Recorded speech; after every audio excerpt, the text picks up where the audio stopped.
səhv elədim, qəlbimi verdim. Dərd nədir heç bilməz ikən yarandı dərdim.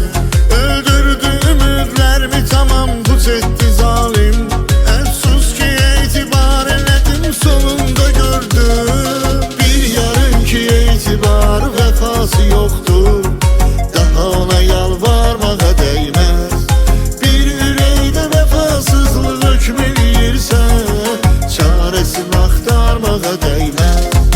Bir yarın ki etibar vəfası yoxdur, daha ona yalvarmağa dəyməz. Bir ürəkdə vəfasızlıq hökm eləyirsə, çarəsini axtarmağa dəyməz.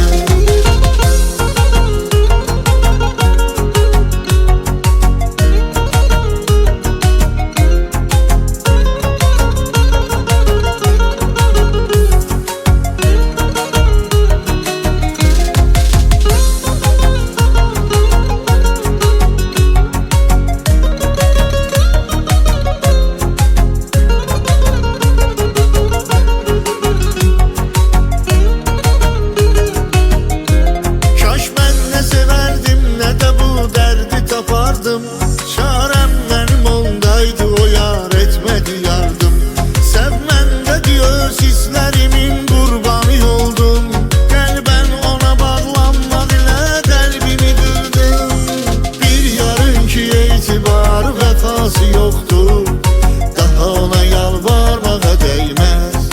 Bir ürəkdə vəfasızlıq hökm eləyirsə, çarəsini axtarmağa dəyməz. Etibar vəfası yoxdur, daha ona yalvarmağa dəyməz. Bir ürəkdə vəfasızlıq hökm eləyirsə, çarəsini axtarmağa dəyməz.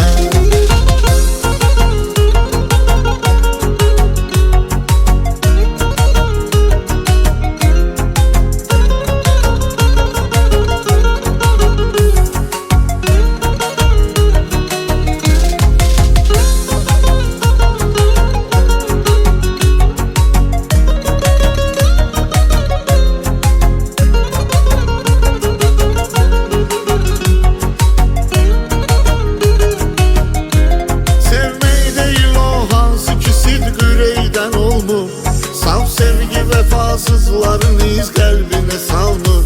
Sevdinsə xəyanətdən uzaq, sev izi qalsın. Sevda yaşayır, baxma sevənlər